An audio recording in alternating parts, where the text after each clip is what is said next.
सभी संत महापुरुषों की जय।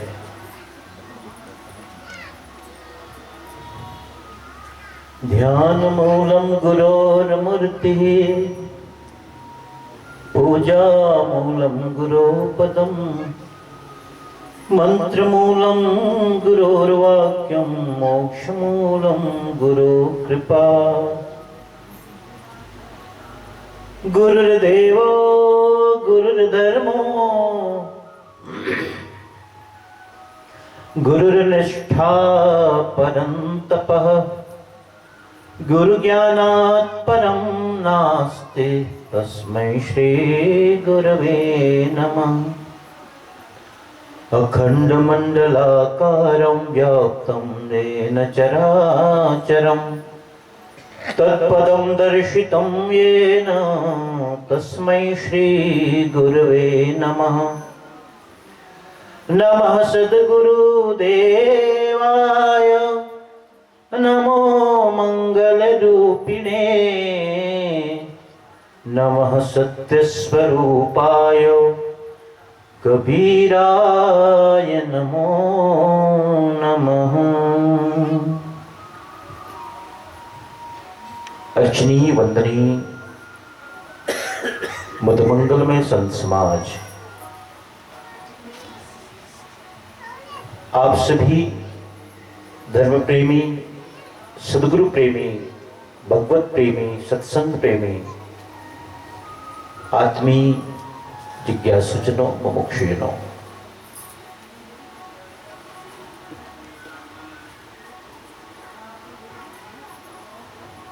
समस्त साधनाओं का सार यही है कि मनुष्य निर्मल होता चला जाए। और मनुष्य का मतलब मनुष्य के मन से है।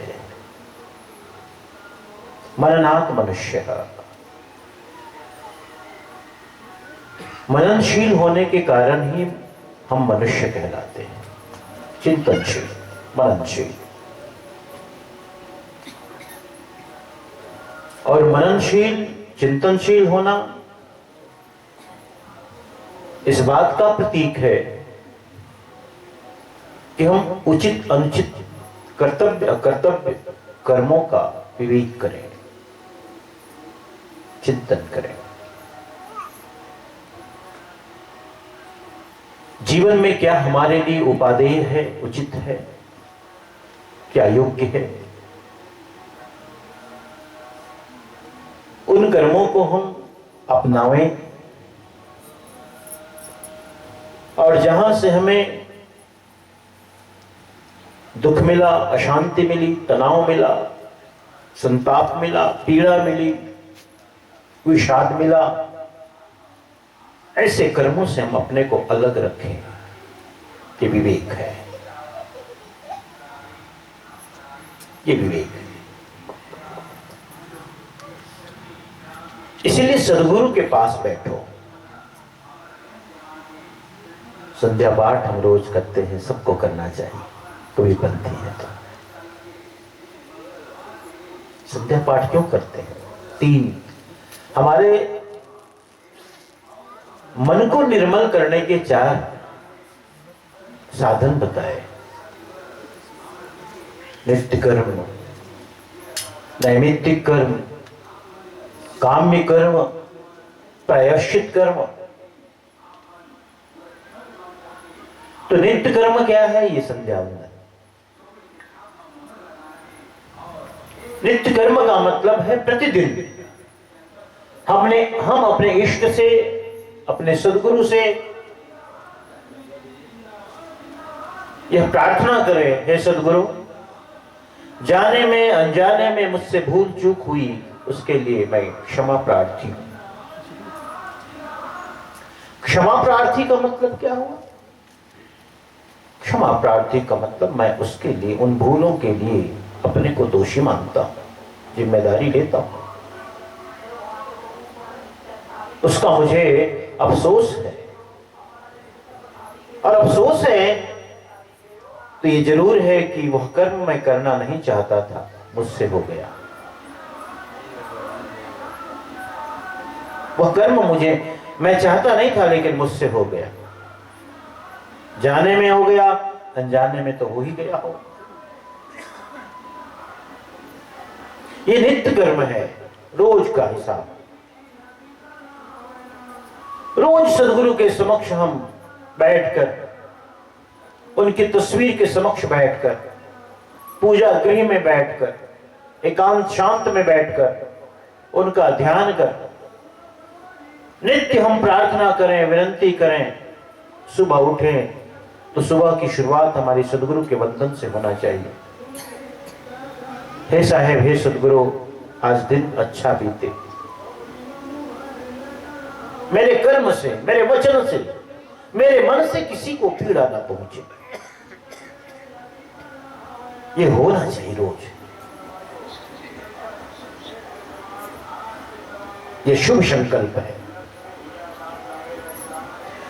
ये शुभ संकल्प है। इसे सकारात्मक सोच कहते हैं, पॉजिटिव थिंकिंग। हम रोज ऐसा करें। नींद में जाने से पहले, नींद से उठने के बाद धीरे धीरे हमारे जीवन से नकारात्मकता, निषेध मिटते चला जाता है। फिर हम स्वच्छ और पवित्र चिंतन वाले होते चले जाते हैं। प्रार्थना जरूरी है जीवन के लिए, उपासना जरूरी है जीवन के लिए।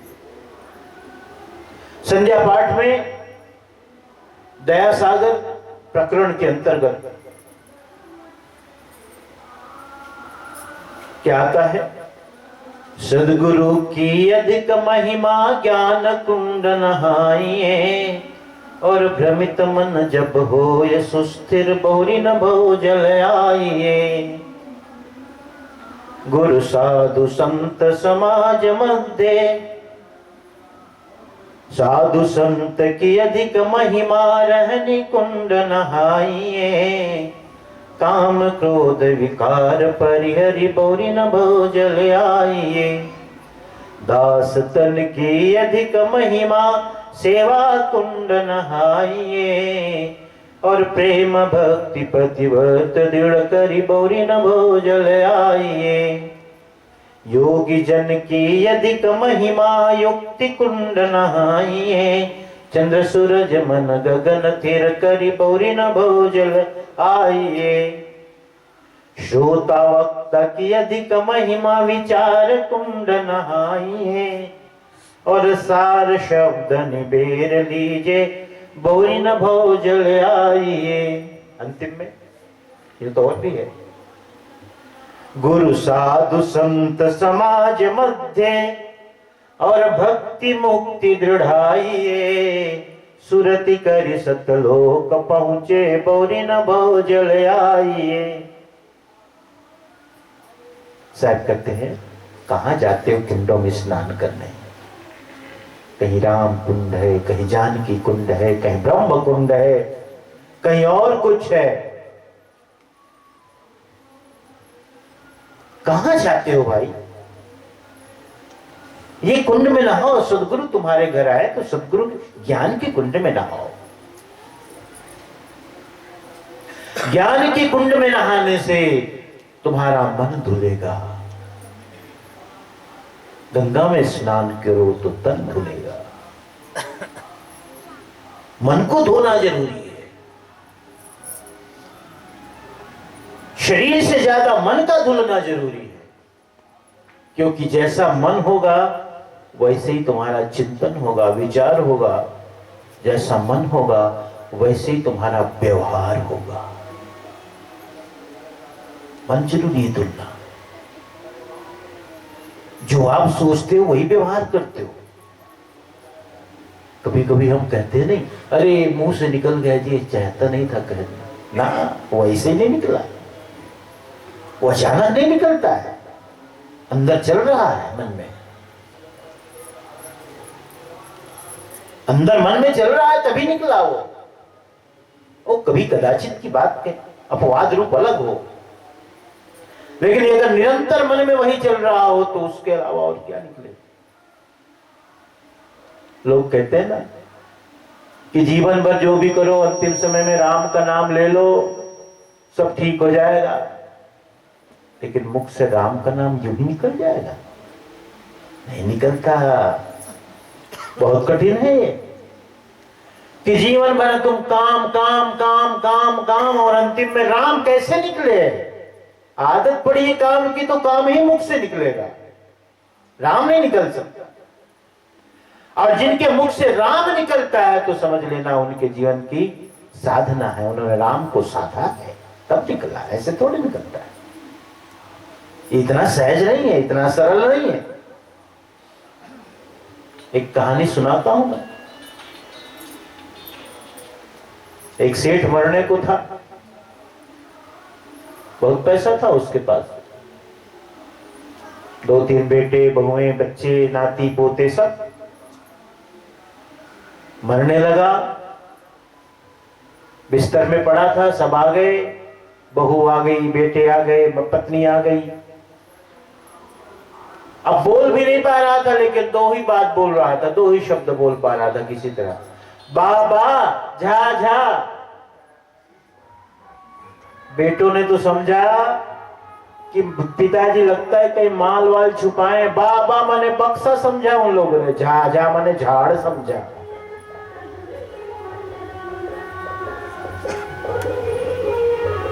देखो हमसे ज्यादा आवाज नहीं की, कहाँ लगा हूं ना वाला। भैया थोड़ा आवाज कम कर दे, वो कर ले नहीं जीत पान भाई हम। अब मन शांति से अपन बोल गो सुन गो, ठीक है ठीक है। बाबा झा झा 2 ही बात सुन पाए। बेटों ने समझा कि लगता है पिताजी बोलना जो चाहते हैं, कहना तो चाहते हैं, लेकिन बोल नहीं पा रहे हैं, कह नहीं पा रहे हैं। बैठो बैठो।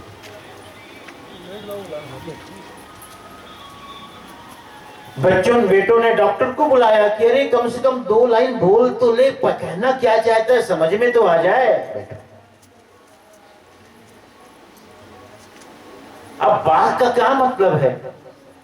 ठीक है, बाघ का मतलब बक्सा, झा का मतलब झाड़, लेकिन यहां तो बहुत सारे झाड़ है। हाँ बैठो।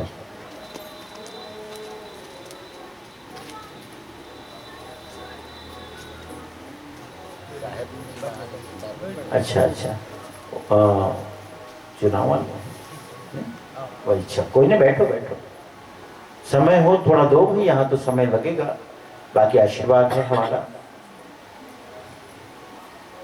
वाह झा झा। अब घर है, घर बड़ा है, घर में बाड़ी है, पेड़ पौधे बहुत, झाड़ भी बहुत, तो कौन सा झाड़, कहां खोदें? कहे डॉक्टर को बुलाओ जल्दी। डॉक्टर ने कहा, डॉक्टर से पूछा भाई कोई उपाय है कि पूरी बात बोल सके? हाँ हाँ उपाय है ना, 1 लाख रुपए का इंजेक्शन लगेगा। कहे दो दो दो, 1 लाख की बात कोई बात नहीं है। अरे लाखों की बात चल रही तो 1 लाख रुपए क्या, दे दो दे दो। 1 लाख रुपए का इंजेक्शन लगवाया, थोड़ी जान आई, ताकत आई, शक्ति आई।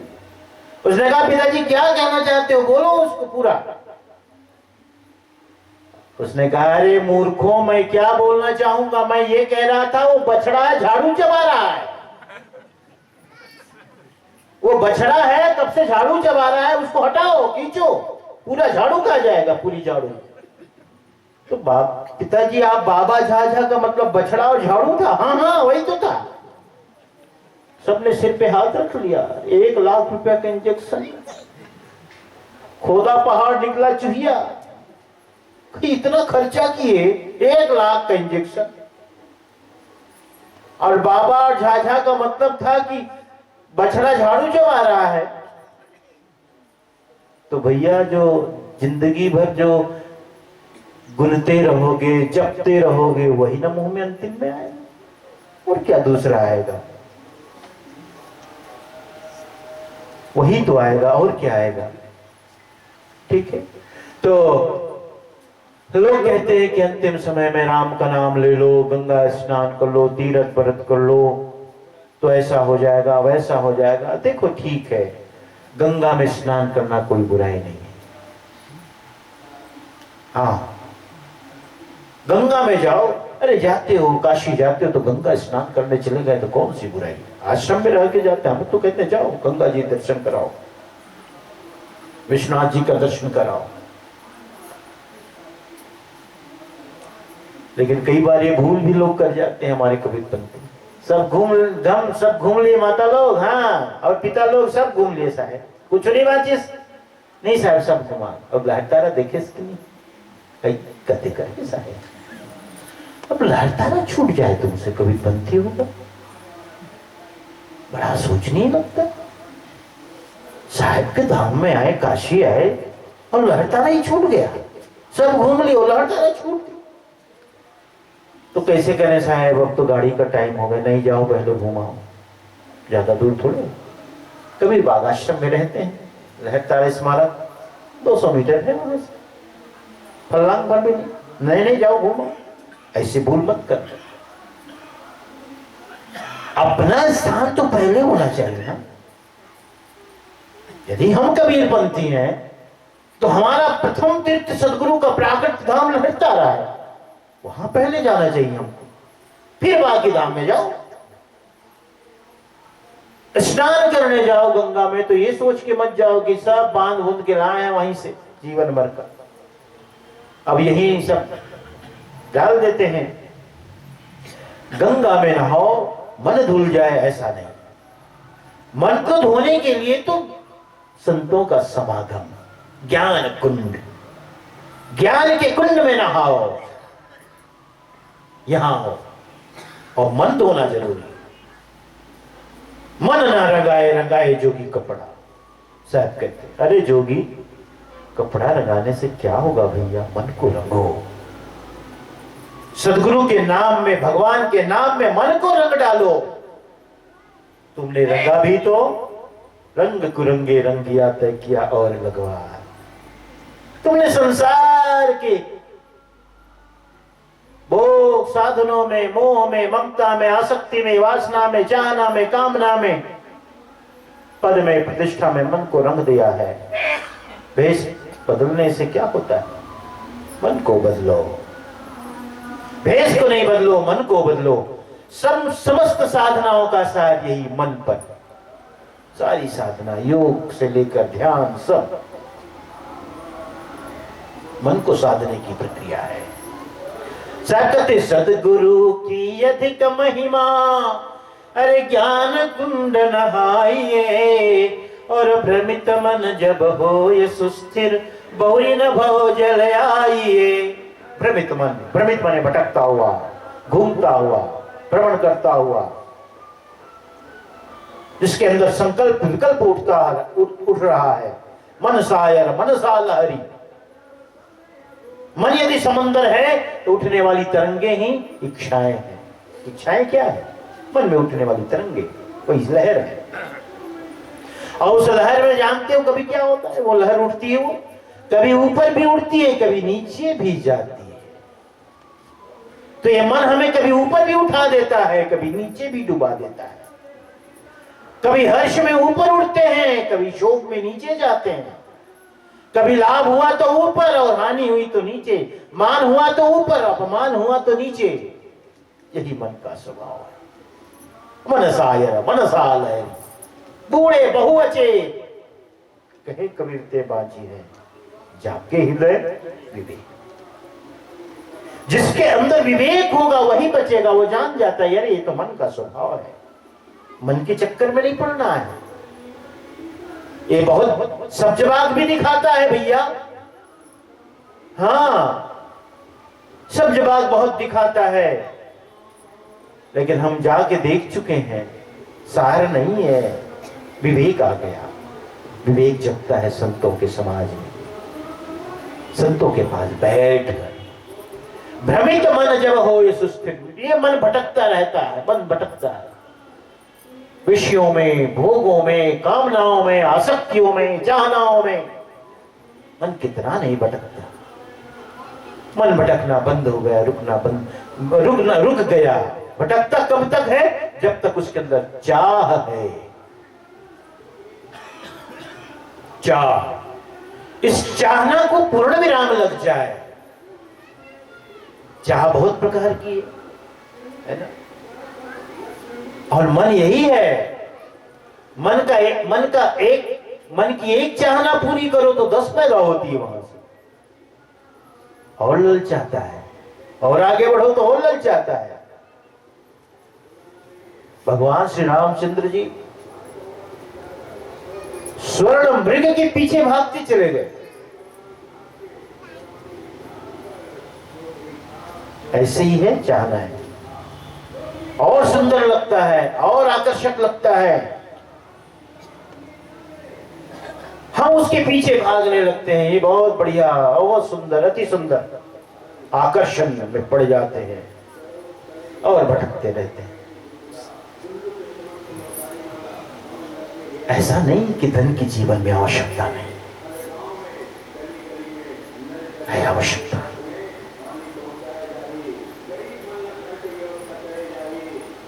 और ऐसा भी नहीं कि थोड़ा बहुत व्यक्ति को स्वाभिमान भी न रखे, वो भी जरूरी है। स्वाभिमान,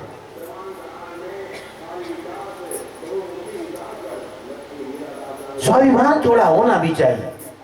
एकदम बिना रीढ़ की, बिना हड्डी का कोई पशु जैसा नहीं, एकदम जैसे जोंक हो गया।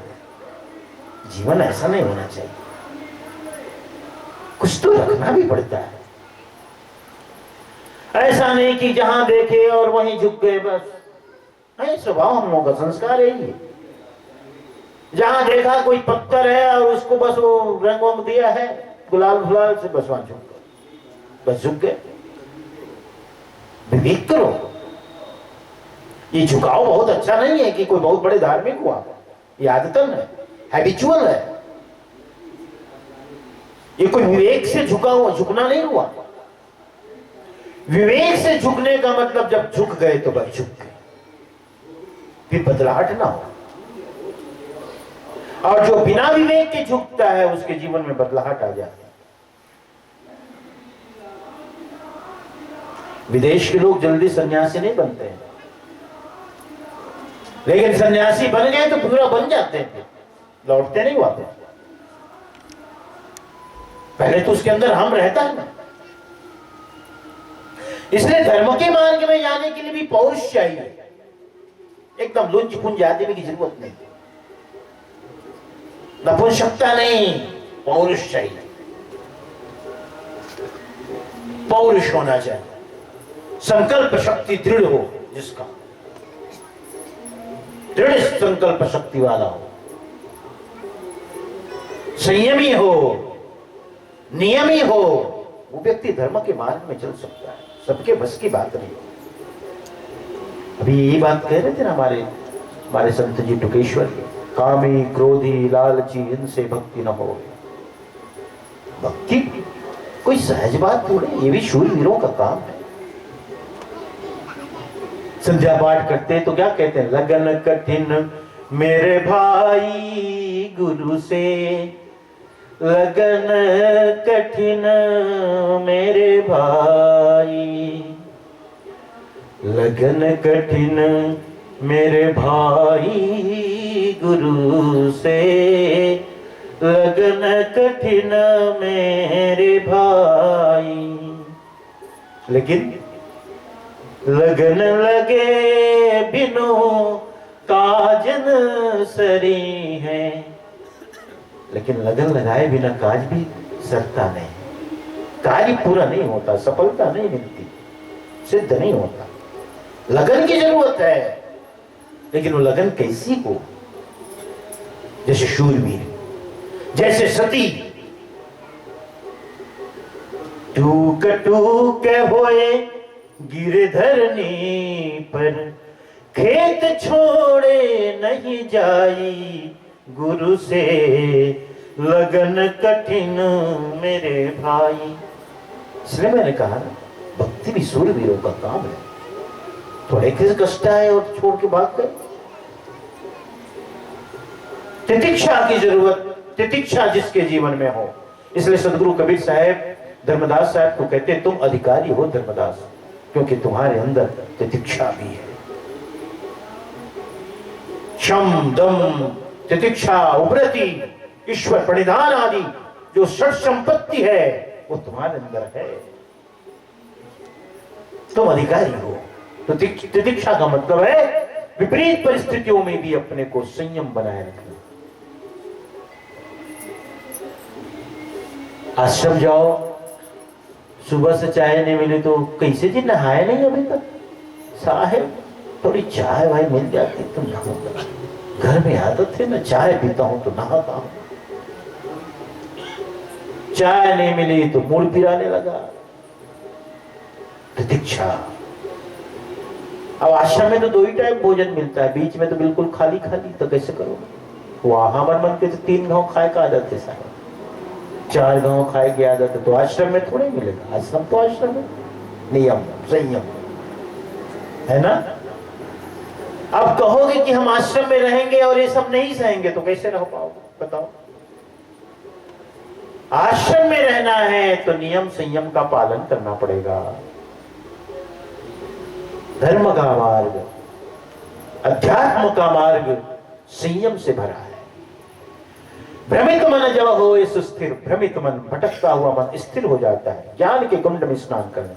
अब हम आनंद को घर पाएगा। बस हमने आनंद का घर प्राप्त कर लिया, आनंद को घर पाया। जब से दया भई सतगुरु की, जब से दया भई सतगुरु की, सुरत नयंत चली है संतों सहज समाधि बली है। संतों सहज समाधि बली है। सतगुरु की जब से दया हो, अब सुरति कहीं जाती नहीं, भटका रुक गया। सुरति फंसी संसार में ताते परी गयो दूर, और सुरति बांधे अस्थिर करो आपे हाल बजो। साहब ने सुरति ऐसी बांध दी हमारी, अब कहीं जाती नहीं। देख लिया, जान लिया, चख लिया, हो गया बस। क्या जाना उसको? विषय वासनाओं में क्या पढ़ना, क्या पढ़ना बताओ? एक बार हमने चख लिया, खा लिया, बस हो गया। क्या जाना बार बार उसमें, क्या गिरना? बोधपूर्वक अगर एक बार किसी भी विषय का तुम भोग कर लो, फिर जाने की जरूरत नहीं, फिर तो मात्र पुनरावृत्ति है। हर भोगों के बाद तुम्हारे अंदर एक वैराग्य का उदय होता है, यही इच्छा है जी और कुछ न खाना। लेकिन फिर कुछ दिन बाद हम फिर गिरते हैं, फिर गिरते हैं, फिर गिरते हैं। सबको अनुभव इस बात। एक दिन बहुत चटपटा खाया, इच्छा हुई, और उस खाने का परिणाम क्या हुआ? पेट में भी जलन। वहीं तक रुक जाए तब तो ठीक है, सुबह सुबह भी जलन, गए वहां भी जलन। सब जलन सहने के बाद कहते हैं अब की बार नहीं, ऐसा नहीं खाऊंगा, सीधा सिंपल सादा भोजन। फिर पार्टी में गए, फिर याद देखे लालच आ गया, फिर खा लिए, फिर पड़ गए उसी चक्कर में। कल एक आदमी आया था, पी के आया था मेरे पास, कहता है साहब मैं समझ गया एक गड़बड़ है साहब, आपका आशीर्वाद हो जाए ना साहब मैं ठीक हो जाऊंगा। मैं कहूँ मोर आशीर्वाद कब नहीं है तो मोर आशीर्वाद तो सदा है तो साथ, लेकिन हर आशीर्वाद ने ऐसे एकदम ऐसे गिरा दिया, भाग यहां से, तोड़ जरूरत नहीं है, अभी मैं एकदम मस्त हूं। मैंने कहा तुमको मैं वो युक्ति बताऊंगा तो तुमको पीने की जरूरत नहीं पड़ेगी, तुम सदा नशे में रहोगे। लेकिन वो नशा ऐसा है कि नशे में रहते हुए भी होश जगा रहेगा। पी ले प्याला प्रेम सदा रस मत वाले सत्संगी। ये सत्संगी ये भी पिए हैं, लेकिन इनके पीने में ये है कि सदा मस्त रहते हैं, सदा आनंद में रहते हैं। नशा कभी उतरता नहीं, लेकिन होश कभी जाता भी नहीं, होश बना रहता है। होश निरंतर बना रहता है। मैं कहता हूं वो पियो बस, और कहीं कोई हानि नहीं, न स्वास्थ्य की हानि, न पैसे की हानि, न संस्कारों की हानि, न मान मर्यादा की हानि, कुछ भी नहीं। लेकिन हम वो 2 कौड़ी की चीज पीते रहते हैं, मस्त रहते हैं, फिर उतरा फिर पिए, फिर उतरा फिर पिए। अरे वो कब तक रहेगा? तो स्थायी नशा की बात करते हैं, सदा नशा में रहो। तो राम नाम का रस पियो। ये क्या सोम रस पीते हो? राम नाम का रस पियो, सदा नाम का रस पियो, सदा मस्त रहो। कल आया था, कहता था साहब मैं छोड़ना चाहता हूं। लगता तो था छोड़ना तो चाहता है, लेकिन मनोबल कमजोर है। और हर शराबी की यही बात है, ऐसा नहीं है, उसकी भी मजबूरी है, दीनता उसकी कभी देखना। एक स्थिति ऐसी आती है कि वस्तुतः वो छोड़ना तो चाहता है, लेकिन छूट नहीं सकता। और जो ड्रग्स लेते हैं ना नशों में, उनकी हालत देखो, न मिले तो मर जाए वो छटपटा के, चाहे तो छोड़ना। लेकिन कहते हैं साहब ऐसा लगता है जैसे हम मर ही जाएंगे, बस लेना पड़ता है। लेने के बाद एक शांति थोड़ी देर के लिए आती है, थोड़ी चैन शांत। न ले तो छटपटाहट बढ़ती, ऐसी छटपटाहट।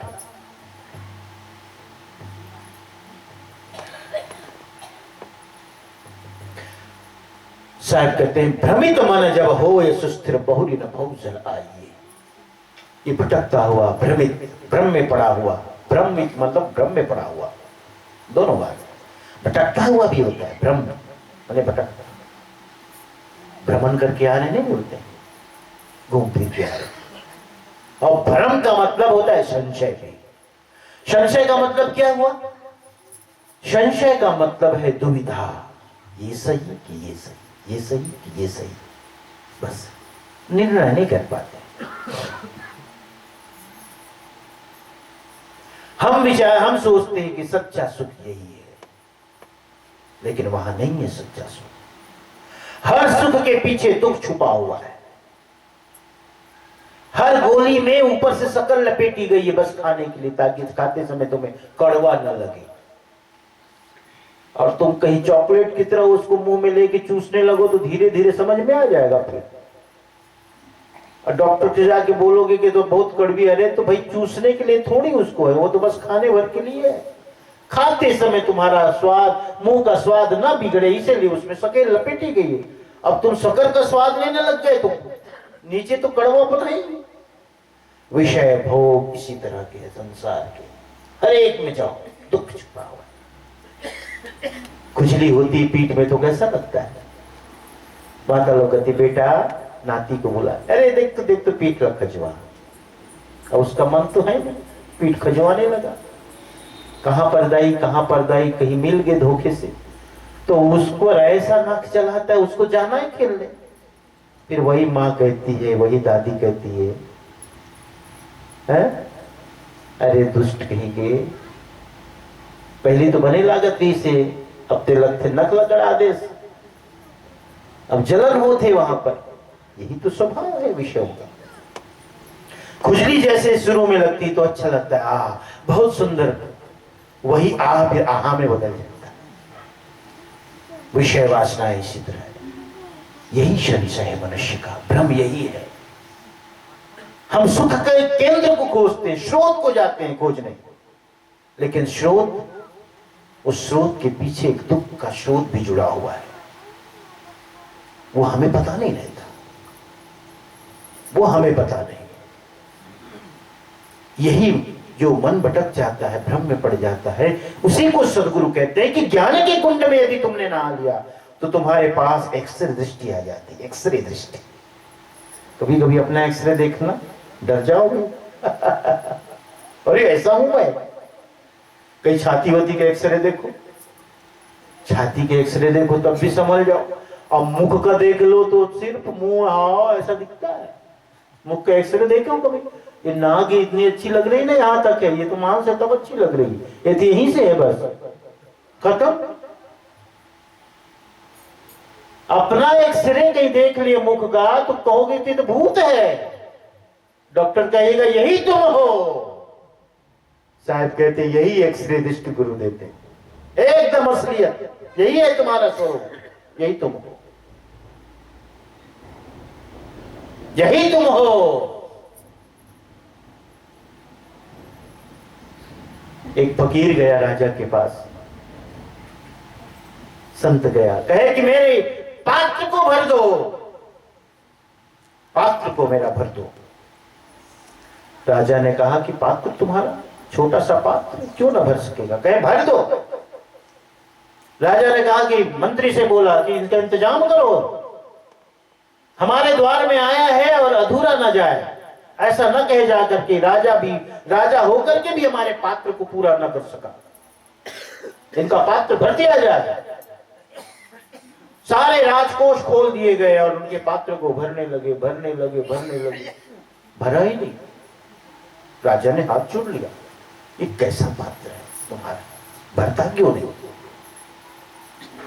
क्या है इसमें, कहीं कुछ नहीं है, तो क्या है, अरे आदमी की खोपड़ी है, शमशान में जाता था, देखा है कि एक आदमी की खोपड़ी अच्छी लग रही थी, मैंने रख लिया इसको। यही आदमी की खोपड़ी कभी भरती नहीं है। मनुष्य की कामना कभी पूर्ण नहीं होती, जीवन पूरा हो जाता है, चाहना पूरी नहीं होती, जीवन पूरा हो जाता है। ये भ्रम है हमारे जीवन का, इस भ्रम का निवारण सिर्फ सदगुरु करते हैं। ज्ञान के कुंड में नहाने के लिए आह्वान करते हैं साहब कि ज्ञान के कुंड में नहाओ, ज्ञान के कुंड में नहाओगे तो तुम्हें सब कुछ उसी रूप में दिखाई पड़ेगा जो यथार्थ रूप है उसका। कौन अपना, कौन पराया, कौन मित्र, कौन शत्रु, कौन साथ जाएगा, कौन साथ नहीं जाएगा, सब कुछ स्पष्ट हो जाएगा। और जब तुम्हें स्पष्ट हो जाएगा तो तुम्हारा चिंतन बदल जाएगा, विचार बदल जाएगा। ये है ज्ञान के कुंड में स्नान करने का, यही मतलब है कि सदगुरु के समीप रहो तो ज्ञान के कुंड में नहाने का मौका मिलता है। पूरा संसार को तुम देख लो, नहाने के बाद चारों तरफ देखोगे, समझ में आ जाएगा क्या है, कौन है मेरा जिसे मैं मेरा मेरा कहता हूं, जिसे मैं मेरा कहता हूं वो मेरा कितना है, कहां तक का साथी है। बोलो ना, समय हो गया क्या, दूर के हैं, अच्छा अच्छा। ज्ञान के कुंड में नहाओ, तब अपनापन, अब तो हमें सदगुरु के चरणों में आने से हमें पता चलता है कि क्या है जगत, क्या है संसार, क्या है रिश्ते, क्या है नाते। ज्ञान के कुंड में नहाओ। साहित्य क्या कहते, साधु संत की अधिक महिमा, रहनी कुंड नहाइए, और काम क्रोध विकार परिहरि बौरी न बहु जल आइए। संगति का बड़ा असर है भाई, जिसके संग तुम बैठो उसका रंग तुम पर चढ़ने लगता है। संगति जीवन को यदि उन्नति की ओर ले जाना, विकास की ओर ले जाना, उन्नयन की ओर ले जाना, तो अच्छी संगति करो। संगति का हमारे जीवन में बहुत बड़ा असर, जिसका और भी दूसरे साधन है उसका असर उतना ना हो, लेकिन संगति का बहुत बड़ा असर। संगति अच्छी मिले तो व्यक्ति का जीवन में एक प्रकाश आता है, एक आलोक, एक चमक, एक दिव्यता। लेकिन संगति बुरी हो तो जीवन में विषाद, पछतावा, प्रायश्चित, दुख, पीड़ा, बस यही। संगति को ठीक करना, मैं आप सभी से कहूं, माताओं बहनों सब भाइयों से, संगति अच्छी रखना, बच्चों को अच्छी संगति देना, बच्चों को अच्छा संस्कार देना। तुम्हारी संपदा, तुम्हारी संपत्ति तुम्हारी संतान है, संतान का ख्याल रखना। कमाते बहुत हो लेकिन संतान पर नियंत्रण नहीं तुम्हारा, संतान पर नियंत्रण नहीं। बेटा कहां जाता है, बेटी क्या करती है, बड़ा हो गया है, 15 साल के बाद बच्चों पर ध्यान देना जरूरी है, विशेष ध्यान देना। वही बिगड़ने का टाइम 15 से 20 साल। जहां बच्चा 10वीं में गया, 9वीं से लेकर 12वीं तक, इस समय बहुत ध्यान देने की जरूरत है बच्चों पर। और इस समय जो बिगड़ गया वो जीवन भर के लिए बिगड़ गया, जो फिसल गया जीवन भर के लिए फिसल गया। यही है हमारे जीवन की इमारत जो है, उसकी नींव यहीं से शुरुआत होती, यहीं से बनती है। छोटा है तब तो बहुत बात नहीं है, लेकिन जो ही 15 के बाद, 14-15 के बाद ध्यान रखना उसका। फिसल गया तो फिसल गया। इसी में सारी बुरी आदतें क्योंकि आकर्षण बहुत होता है इस उम्र में। इस उम्र में आकर्षण बहुत रहता है। कोई ड्रग्स में पड़ जाता है, कोई शराब में, कोई सिगरेट स्मोकिंग में, कोई जुआ में, ताश में। कितने ऐसे उदाहरण देखने को मालूम है। एक 1.5 साल पहले की घटना मुझे स्मरण है। एक लड़का बिल्कुल यंग, इंजीनियरिंग करता था, 12वीं के बाद प्रवेश लिया था इंजीनियरिंग। माँ बाप उसको पैसे देते थे, बेटा इंजीनियर बनेगा, आपका भी यही सपना होगा, बेटा इंजीनियर बन जाए, बेटी डॉक्टर बन जाए। सब कुछ दांव पे लगा देते हुआ पैसा दिया जाता था। और बेटा क्या करता था, उनका एक ग्रुप था, एक किराए का मकान ले रखे थे सारे दोस्त, लड़के लड़कियां एक साथ 8-10 की संख्या में।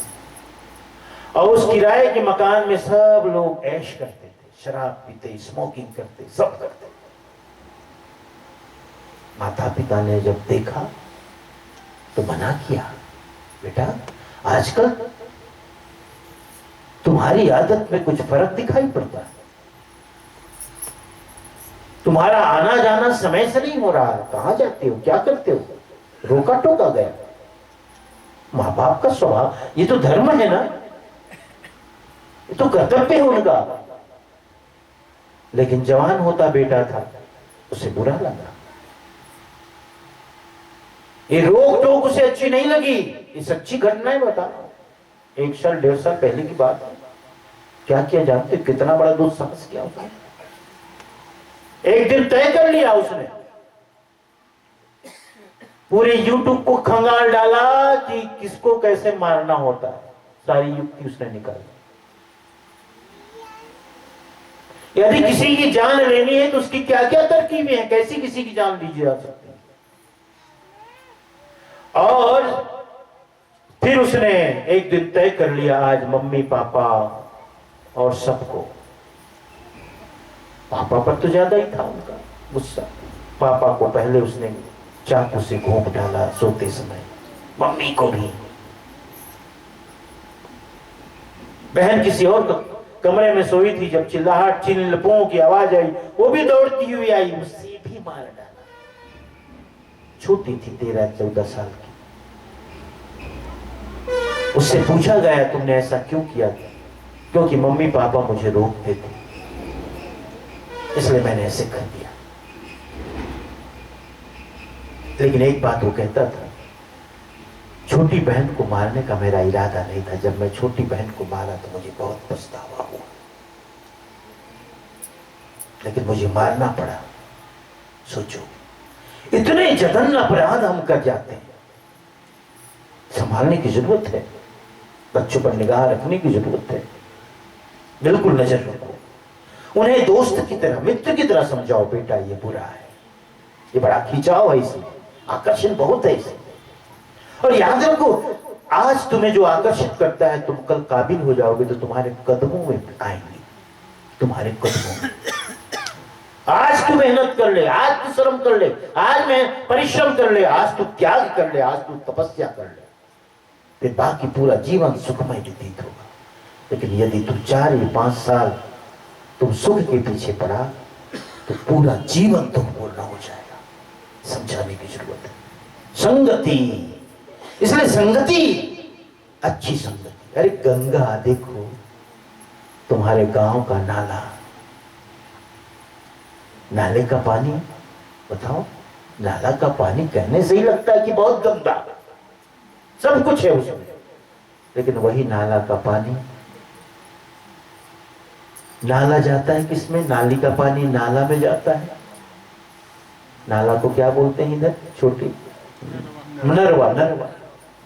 फिर वो नरवा मिलता है छोटी नदी से, छोटी नदी बड़ी नदी, और बड़ी नदी गंगा में मिल जाती है। लेकिन गंगा में मिलते ही सब पावन पवित्र, सब पावन पवित्र। काशी में जाकर के नाव में जाते हो, कहते हो नाविक को बीच में ले चलो, गंगा का पानी ले जाना है, गंगा का जल ले जाना है, भर भर के लाते हो। लेकिन काशी तक आने तक उस गंगा में कितने नाले मिलते हैं, कितनी नदियां मिलती है, उसका कोई हिसाब नहीं। लेकिन गंगा में मिलने के बाद सब पावन, सब गंगा जल। ऐसी अच्छी संगति है, अच्छी संगति से जीवन सुधर जाता है प्यारे अंश। अच्छी संगति को ध्यान में। साधु संत की अधिक महिमा, रहनी कुंड नहाई। संतों के साथ रहो तो तुम्हारी रहनी सुधर जाए। हाँ? संतों के साथ रहो, रहनी सुधर जाएगी। उठना बैठना, खाना पीना, सोना नहाना सब सुधर जाएगा, क्योंकि संतों का अपना नियम होता है। सुबह 5 बजे उठना है, स्नान करना है, भाव भजन में लगना है। अब ऐसे भी जीवन में पवित्रता है। काम क्रोध लोभ मोह, ये काम क्रोध से आप रहित हो जाते हो, संतों के साथ रहते रहते। कामी पुरुष के पास बैठो तो तुम्हारे अंदर काम वासना जगे, लोभी पुरुष के पास बैठो तो लोभ जगे, क्रोधी पुरुष के पास बैठो तो क्रोध जगे। ये क्यों होता है? क्योंकि क्रोधी पुरुष के शरीर से निकलने वाली तरंग क्रोध से समन्वित होती है, और वो तरंग आपको तरंगायित किए बिना नहीं रह सकती, आपको तरंगायित किए बिना नहीं रह सकती। कभी आपने अनुभव किया किसी अच्छे संत के पास बैठो जो शांत है, मौन है, गंभीर है, अपने आप शांत हो जाते हैं, एकदम शांत। क्या हुआ? वो तरंग, उसकी तरंग से आप तरंगायित हो गए। कोई संत प्रसन्न चित्त में है, उसके साथ रहे तो मन उत्फुल्लता से भर जाता है, मन में उत्फुल्लता आ गई। किसी अच्छे पॉजिटिव थिंकर के पास, जिसके अंदर पॉजिटिव थिंकिंग है, तो उसके पास बैठो तो तुम्हें नए नए काम करने की इच्छा जगेगी, मैं भी ऐसा काम करूं। और कोई नेगेटिव वाले के पास बैठो, अरे कहा हो ही कैसे करके, कुछ नहीं हुए, हमें नहीं मिले कुछ, हर चीज में नहीं छोड़ता है, कुछ नहीं होगा उसका में। नौकरी के लिए फार्म भरा हुआ है, नहीं कुछ होने वाला नहीं, इतने हजारों लोग भर रहे हैं, तू भर रहा है एक जने, क्या होगा? नेगेटिव थिंकिंग, नकारात्मक विचार हर जगह तुम्हें रोकेगा। लेकिन वही सकारात्मक सोच वाले के पास बैठो, तुम कहोगे भैया एक तो दुकान खोला तुम छोटे से किराना, अनाज खोल खोल खोल, देख बेटा ध्यान रखना, छोटी दुकान से बड़ी करना, बड़ी से बड़ी करना, बड़ी से फिर बड़ी करना, हिसाब रखना, आए गए का हिसाब रखना, बस यही ध्यान में रहे तुम्हारा। जो तुमने पूंजी लगाई है वो पूंजी बढ़ती जाए। घर में भी देना ना तो ख्याल में रखना कितना घर में जा रहा है, ऐसा नहीं दुकान घर का है तो कुछ भी ले उठा, हिसाब रखो। तुम्हें अच्छी बात सुनाएगा, नकारात्मक विचार वाला कहेगा अरे क्या होगा, देखा नहीं वो उसने दुकान रखा था, उसने रखी थी दुकान, उसने खोली थी दुकान, क्या हुआ भाई, ढाक के 3 पाप, कुछ नहीं होने वाला है, मत खोलो, जो कर रहे वही ठीक। नकारात्मक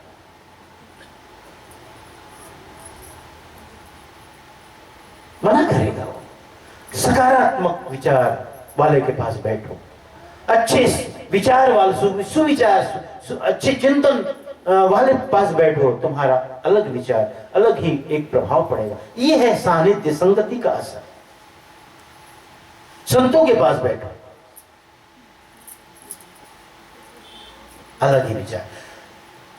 यही मीरा कहती ना, संतन डिग बैठ बैठ योग लाज खोई। अरे संतों के बीच बैठते बैठते मैंने लोक लाज सब खो दी। घर वाले कहते परिवार वाले कहते, अरे अरे मीरा, क्या तू संतों के पास बैठती है? पता नहीं साधु संत कौन जाति, कौन समाज, छोटा बड़ा, क्या कैसे। मीरा कहती, संतों की कोई जाति होती है? जाति न पूछो साधु की पूछ लीजिए क्या। अरे जब संतों की भी जाति रहो होती है तो फिर बचा कौन? ऐसा कौन है जो बिना जाति वाला? नहीं, संतों की कोई जाति नहीं है, संतों की कोई जाति। और मैं यही संतों के बीच बैठती बैठती समझ गई कि जिसको हम बड़ा कुल, बड़ा परिवार, बड़ी जाति, ऊंची जाति, ऊंचा खानदान, इसका कोई मूल्य नहीं। ये मैंने संतों के बीच सीखा। समता का भाव, समत्व बुद्धि, समत्व बुद्धि मुझे में आई तो संतों के बीच बैठते बैठते संतों, ये तो संतों की संगति का असर प्रभाव। फिर काम क्रोध विकार परि बहुरी न भव जलाए, कहते ये भी उपाय वैसे संसार में फिर आना न पड़े। गुरु के पास बैठो, ज्ञान के कुंड में नहाओ, तुम्हारा भ्रम दूर होगा, और भ्रम दूर होगा तो फिर पुनः संसार में आने का कोई कारण नहीं रह गया अभी, क्योंकि भ्रम मिट गया, संशय मिट गया, दुविधा मिट गई। ये भी उपाय है, साहब ने सारे उपाय ही बताए। जो जिसके सामर्थ्य के अनुसार है तुम उस मार्ग का चयन कर लो, चुनाव करो। तुम्हें ज्ञान अच्छा लगता है तो संतों के बीच बैठो, ज्ञान की प्राप्ति करो।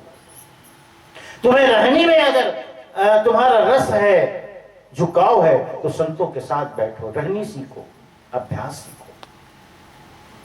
लेकिन जो कोई सेवा का भाव रखने वाला, दासातन सेवा भक्ति वाला, कहते ये भी उपाय है। दासातन की अधिक महिमा सेवा कुंड नहाइए, और प्रेम भक्ति प्रतिवर्त दृढ़ कर गौरी न भव जल आइए।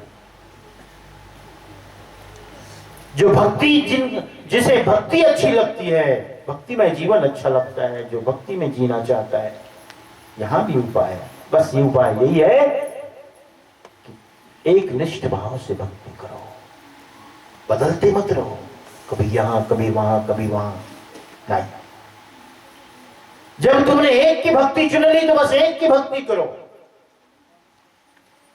बदलने की आवश्यकता नहीं। जो बार बार व्यवसाय बदलता है, व्यवसाय में सफलता नहीं मिलती। बार बार व्यापार बदलता है, व्यापार में सफलता नहीं मिलती। बार बार जो मार्ग बदलता है उसके जीवन में भी सफलता नहीं मिलती। भक्ति मार्ग का तुमने चयन किया तो भक्ति मार्ग को लेके चलो।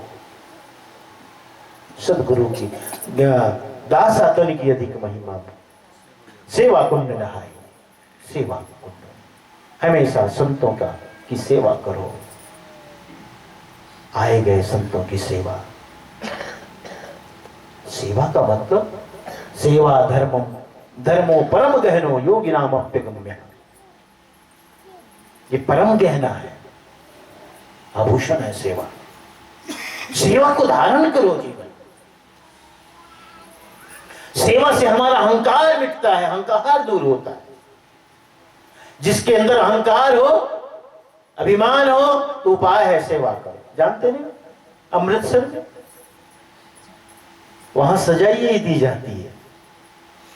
कोई अगर समाज के विपरीत काम किया ना, उनके धर्म के विपरीत काम किया ना, तो उनको कह दिया जाता है 5 दिन तक तुम वहां जाओ अमृतसर में गुरुद्वारे में और जूतियां साफ करो।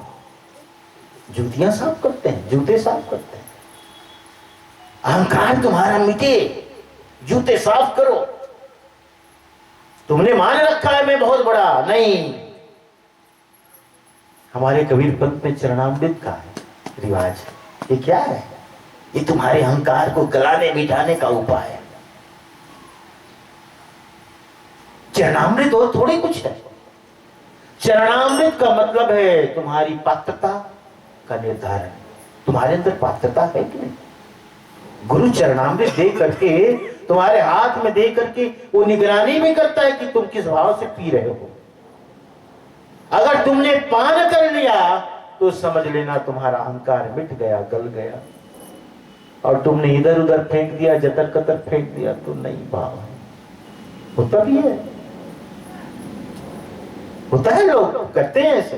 लेते तो है चरणामृत, फिर उठा के ऐसा भवा के फेंकते तो पीछे वाले तरफ जाता है, कोई तो वहीं पे गिरा देता है, कोई सर में भी रख लेता है, तब भी कुछ ठीक है, चलो गुरु के चरणामृत सिर में रख, लेकिन फेंक दिया वो, अहंकार मिटेगा कैसे?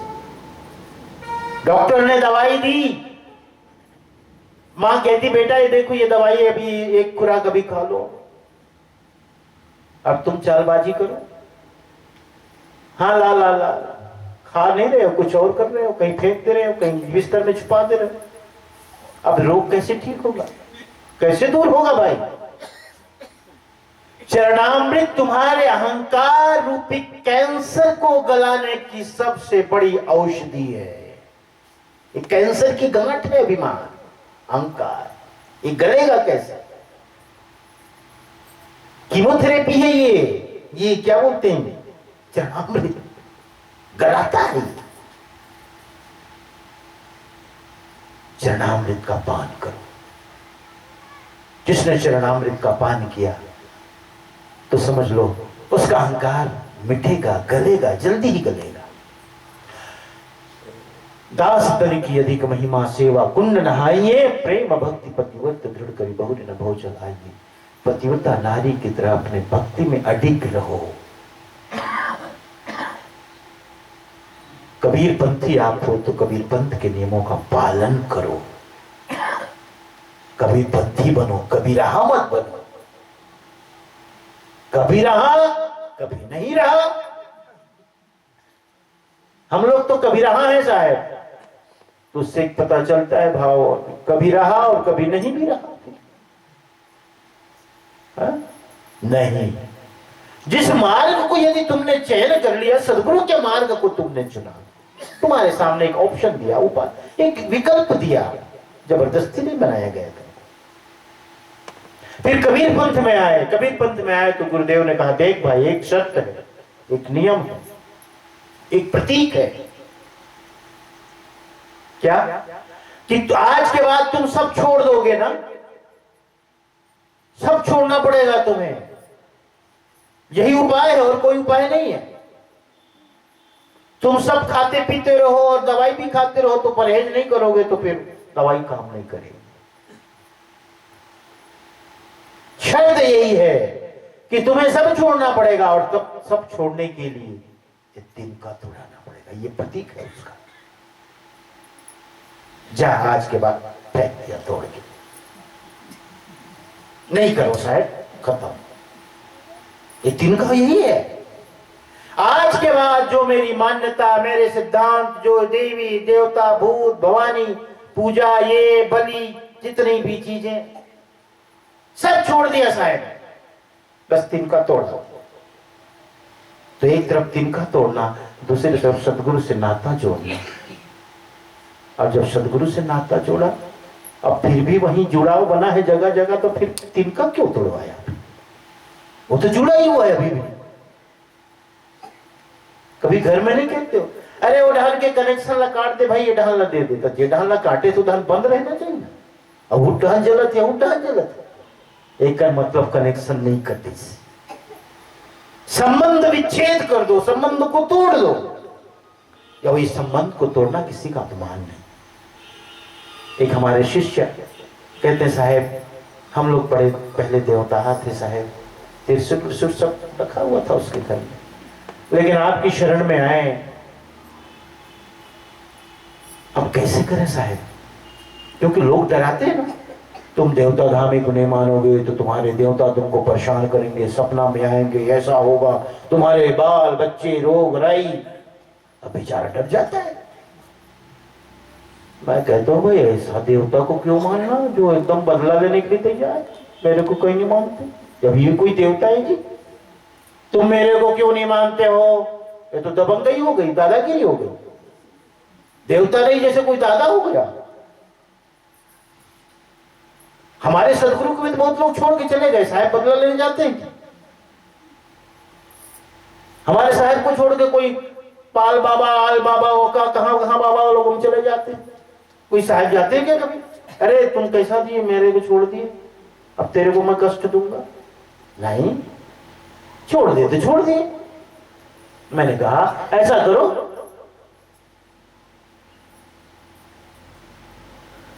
जहां पर ये सब रखा हुआ है त्रिशूल रसूल जितना है देवी देवता का, अब बोल देना देखो हमने सदगुरु की भक्ति का संकल्प ले लिया है, हाथ जोड़ के हम आपकी सेवा नहीं कर सकते, हम आपकी मान्यता नहीं कर सकते, अब हमें माफ करना।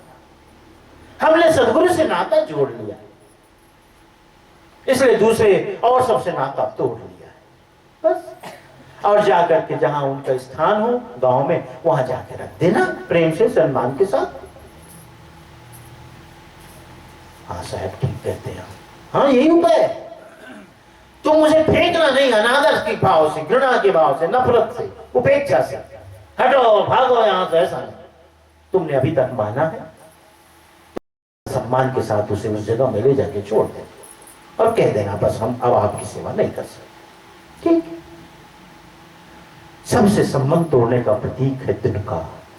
जब तिनका तोड़ दिए तो एकमात्र सदगुरु के प्रति जिसे तुमने संकल्प लिया उसी रास्ते पे चलो। दास तन की अधिक महिमा सेवा कुंड नहाइए, प्रेम भक्ति प्रतिवर्त दृढ़ करी बहुरी न भव जलाइए। और फिर आगे कहते साहब, योगी जन की अधिक महिमा युक्ति कुंड नहाइए। योगी है आप, योग में आपकी रुचि है। योग कर्म सुकौशलम, योग क्या है? कर्मों में कौशलता, कुशलता, कर्मों में कौशल, समत्व बुद्धि, योग का यही मतलब। पाप पुण्य के प्रति, सुख दुख के प्रति, गीता कहती है ना, सुख दुख के समय तो लाभ हो जया जय। सुख दुख में, लाभ हानि में, जय पराजय में एक समत्व बुद्धि आ जाए किसी के प्रति। अब ऐसा नहीं कि दुख है तो उसके प्रति उपेक्षा का भाव, सुख है तो उसके प्रति और कुछ और भाव नहीं। तटस्थ हो जाओ, सुख है दुख है एक भाव, समत्व बुद्धि। मान के प्रति बड़ा मन में बोल रहे, उत्कंठा रहे, आतुरता, मेरा मान मेरा सम्मान। अपमान हो तो मन उदास हो जाए, नहीं, जीवन का हिस्सा है, मन का है, सब मन का धर्म है। ये द्वंद्व जो है मन का धर्म है, ये मन की मान्यता है। ऐसा जानकर समत्व बुद्धि रखे, यही युक्ति है। योग युक्ति इसी को कहते हैं। जो अष्टांग योग है, जिसने अपने जीवन में पालन किया, अष्टांग योग का जीवन में उतारा है जिसने, उसके जीवन में ऐसी समत्व बुद्धि आ जाती है। किसी के प्रति आग्रह भी नहीं और किसी के प्रति दुराग्रह भी नहीं, समत्व बुद्धि। मित्र है तो उसके प्रति प्रेम ही नहीं और दुश्मन है तो एकदम घृणा नहीं, समत्व बुद्धि आ गई। दुश्मन भी आ गया, दिख गया तो मन में कोई विकार नहीं आया, मित्र आया तब भी कोई विकार नहीं, समत्व बुद्धि आ गई। योगा कर्म कौशलम कहा इसे। तो जो योगी जन है वे इस तरह योग युक्ति से अपने जीवन को जीते हैं। उनके साथ अगर संगत करते हो तो तुम्हें युक्ति के कुंड में स्नान का अवसर मिलता है। और चंद्र सूर्य मन गगन थिर करी बहुरी न भव जगाई। चंद्र सूर्य मतलब है इंगला और पिंगला, जो नाड़ी है उस स्थिर करके। चंद्र और सूर्य जब दोनों मिलती हैं और सुषमना चलती है तो हमारा मन शांत हो जाता है, स्थिर हो जाता है। चंद्र सूरज मन गगन थिर करी बहुरी न भव जग आई। समय हो रहा है क्या? मैं तो अच्छा प्रश्न थोड़ा मैंने ज्यादा बड़ा ले लिया बस थोड़ा सा और थोड़े इस प्रकार योगी जनों के साथ बैठो तो वहां भी तुम्हें युक्ति के कुंड में नहाने का अवसर मिलेगा। और चंद्र सूरज को यानी इंगला और पिंगला को स्थिर करके बहुरी न भव चल आई। यह योग भी एक मार्ग है, रास्ता है, जिसके द्वारा अगर चल करके भी हम इस संसार में पुनः नहीं आ सकते हैं। यह भी ये एक आवागमन से मुक्ति का मार्ग है। फिर अंत में कहते हैं श्रोता वक्ता की अधिक महिमा विचार कुंड नहाइए। आप श्रोता हो, मैं वक्ता। विचार का कुंड में नहा रहे हो आप सभी। ये विचार का कुंड है। विचार का मतलब विवेक को जगा रहे हैं। विचार का मतलब ये कि हम विचार करते हैं कि क्या हमारे जीवन में उपयुक्त है, क्या अनुपयुक्त है, उचित है, क्या अनुचित है, कर्तव्य है, क्या अकर्तव्य है। ये विचार के कुंड में नहाने का मौका मिलता है। फिर यह भी अवसर मिलता है जो सार है, सार सार को गई रहे तोता दे उड़ा है। सार सार को ग्रहण करें, तोता को उड़ा दे, बेकार है उसको उड़ा दे। सार को ग्रहण करो। विचार की कुंड। कहते कि तुम्हारे आसपास कोई पड़ोसी है, चुगलाहा है, निंदक है, कोई बात नहीं। साहब तो कहते हैं निंदक नीरे राखी आंगन कुटी छबा। कहते हैं कि निंदक हो, चुगलाहा हो, निंदा करने वाला हो तो उसको मत कहो कि निंदक है मेरा। नहीं नहीं, उसको तो ऊंचा स्थान दो। वो बिना पैसे की आपकी नौकरी कर रहा है, आपकी बुराई को बता रहा है। अवैतनिक, कोई तनख्वाह नहीं, कोई पैसा नहीं, और आपकी बुराई करके आपके दोषों को बताता रहते हैं। ये भी बहुत बड़ा काम कर रहा है। वो दोषों को बताता है, बुराई क्या है। अब उस बुराई पर तुम चिंतन करो, विचार करो। अगर वो सच में है, सही है, तो उसका निराकरण करो। और यदि वो ऐसे ही कह रहा है, बड़बड़ के कह रहा है, द्वेषवश कह रहा है, तोता दे उड़ा है, उसको उड़ा दो, छोड़ो, उसको उड़ा दो। लेकिन निंदक के प्रति तुम घृणा का भाव मत रखो, बदले का भाव मत रखो, क्रोध का भाव मत रखो। बहुत अच्छा काम कर रहा है, वो अमनिया कर करके दे रहा है ना।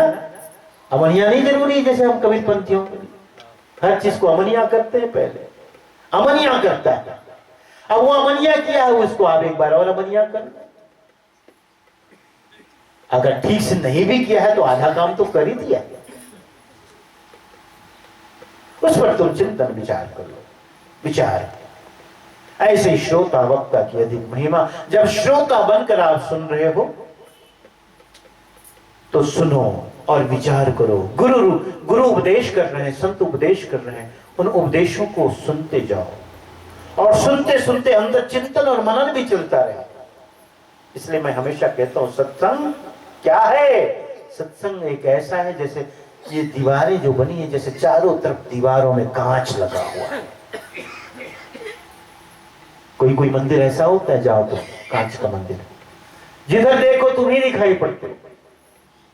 ये संतों की वाणी रूपी दर्पण में स्वयं को देखो, निहारो। देखो कि कहां गड़बड़ी है, कहां कमी है, कहां दोष है, कहां गलती है, कहां दुर्गुण है, कहां विकार है, उसको देखो। ये दर्पण है, वाणी दर्पण है, उसमें देखते चले जाओ, देखते चले जाओ। श्रृंगार करने के पहले दर्पण के सामने खड़े होकर देखते हो कि बिंदी सही जगह लगी कि नहीं लगी, काजल सही जगह लगा कि नहीं, आड़ा तिरछा तो नहीं हुआ। हाँ? और पुरुष लोग भी बड़े श्रृंगार आजकल करते हैं। हाँ जी, पुरुष भी बड़े श्रृंगारिक हो गए हैं, ये भी बहुत श्रृंगार करते हैं। शहरों में तो बहुत श्रृंगार करते रहते हैं, सबको जरूरत है आईने की, दर्पण की। माताओं पर ही क्यों बार बार हम लोग कहते हैं वही सब करती है, सस्ती है, समझती ना, सब करते हैं जी, तुम लोग चिंता मत करो। तुम्ही अकेले को नहीं कहता मैं। हाँ, आजकल सब सस्ते समझते, सबको लगता है अच्छा लगे, लेकिन अच्छा लगे तब जब दर्पण के सामने खुद को देखो। ऐसे ही संतों की वाणी भी दर्पण है, जहां स्वयं को निहारो भाई, अपने दोष दुर्गुणों को देखो भाई, और जो कमी है उसको निकालो। हाँ, अधिकारी साहब ये बात कह रहे थे, बहुत सही कह रहे थे, सच तो है, क्या रखा है उसको हटाओ ना, दूर करो ना, थोड़े थोड़े करके ही कर लो, हटाओ। ये बाहर रूप होता है बुराई, ये दुर्गुण बाहर रूप होता है।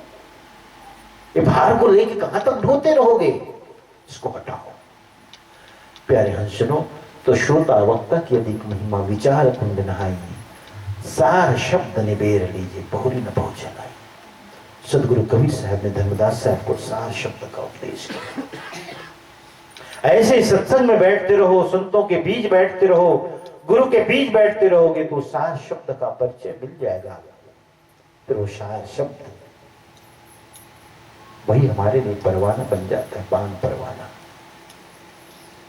वही पान परवाना है सार शब्द। उसी पान परवाना को प्राप्त करके हम सतलोक की तरफ प्रस्थान करते हैं और दिखाते रहते, देखो गुरु के द्वारा मुझे पान परवाना सार शब्द मिला है। कहते भाई जाओ जाओ जाओ जाओ, ठीक है जाओ जाओ, कोई रोकता टोकता नहीं। हाँ, कोई रोकता टोकता नहीं, पास है वो पास है, पास। हम लोग ट्रेनों में बैठे रहते हैं तो कोई लोग पासधारी होते हैं, पास वाले। टीटी पूछता है क्या है, मेरे पास पास है, नहीं पूछता, देखता भी नहीं। ऐसे ही सतलोक के मार्ग में जगह जगह यमदूत पड़े हैं, यमराज के यमदूत। तुम्हारे पास सतनाम का सार शब्द का पास है तो कहते जाओ जाओ जाओ जाओ, तुमको कौन रोकेगा। हाँ, ये सार शब्द मिलता है। अंत में गुरु साधु संत समाज मध्य भक्ति मुक्ति दृढ़ाई, सुरति करी सतलोक पहुंचे बहु न बहु शराई। ये गुरु साधु संत यही है जहां अपनी भक्ति को दृढ़ करो, मुक्ति को दृढ़ करो। प्यारे सज्जनों, समय को भी ध्यान में रखना है। अभी तो और भी इसका विश्लेषण हो सकता था, और भी विस्तार टुकड़े टुकड़े करके आपको समझाया जा सकता था, लेकिन जाना भी है। गरु गाय का भी टाइम आ गया, गोधूली वेला कहते हैं, वो तो हो गया होगा ना। हाँ, आजकल रौद भी बड़ा होशियार हो गया है। 10-11 बजे तो वर्दी गरबाओं को खोलता है और 4 बजे वो हिला देता है। सब में टाइम में कमी हो गई जी, सब में। काम करने वाले आते हैं, हम तो 10 बजे आते हैं साहब, अच्छा, और 1 घंटा का भोजन, फिर 4 बजे चले जाएंगे। काम कितना करते हो? 5-6 घंटा करेंगे हम, नहीं 6 घंटा करना पड़ेगा, नहीं आएंगे। अब क्या करेंगे, आप काम करना है। सब में कटौती हो गई। हम बनारस के रहने वाले ना, तो चाय पीते थे तो मिट्टी का बर्तन वहां मिलता है, अभी भी है, उधर चला नहीं है। तो 2 तरह से कटौती हुई। वो जो चाय का बर्तन था जिसको कसोरा कहते हैं, वो छोटा होने लगा, पैसा भी बढ़ने लगा। मैं कहा 2 तरफा मार मत करो भाई, पैसा बढ़ा दो, बर्तन को क्यों छोटा करते चले जा रहे हो? बर्तन भी छोटा करते जा रहा है, इतना सा तो ऐसा ऐसा सिकुड़ता चला जा रहा है, अब पैसा भी बढ़ा रहे हो। बड़ा स्वाद आता है उसमें, पहली बार पियोगे ना तो कैसा तो लगेगा, मिट्टी मिट्टी, लेकिन बहुत स्वाद उसमें। और सौंधी महक आती है बिल्कुल। उसको जो मिट्टी का बर्तन होता है, कुम्हार के यहाँ से लाया है, उसको अच्छा से पोंछ लो, धोना नहीं, धोने से बिगड़ जाएगा, स्वाद बिगड़ जाता है। आप लोग धो देते हो ना, धोना नहीं, उसको अच्छा पोंछ लो, उसी में चाय गिरवाओ, पियो, कितना स्वाद आता है। सब छोटा होता जा रहा है धीरे धीरे, सब चीजों में एक छोटापन आता चला जा रहा है ना। तो कोई बात नहीं, समय हो गया है शाम का, माताओं बहनों को भी भोजन आदि का प्रबंध करना होगा। दूर से आए हैं, उनको जाना भी होगा। आज दूर से, गांव से, आसपास से कम लोग आए थे, क्यों केजरीवाल में कम आए थे? अरे निमंत्रण दिए कि नहीं? ऐसा है। हाँ, नहीं तो थोड़ा प्रचार में कमी ऐसा दिखता है। मुझे लगा कि अब आप लोग जानो, नहीं मैं आरोप नहीं लगा रहा हूँ, मेरे को ऐसा लगता है कि चुनाव के नाम से, चुनाव के कारण ना, पड़ा ऐसा लगता है, चुनाव की वजह से। सही, सब लोग व्यस्त हैं चुनाव, गली में इतने सब घूम रहे, कोई ना कोई कहीं से जुड़ा ही। अब समाज में रहना तो जुड़ा ही रहना, कोई बात है ना। चलो कोई बात नहीं, हम संत लोग हैं, हम लोगों को इससे क्या है। हम तो हमेशा कहते हैं, हमने इसलिए आज तक ना, हमारे प्रवचनों में आपने गौर किया होगा, हम कभी नहीं कहते अरे आए नहीं है तो छोड़ो, रहने दो, बाद में जाएंगे ना। हमारा काम सुनाना है, हम सुनाएंगे, 10 हो कि 50 हो, है ना। बस हमारा काम है सुनो।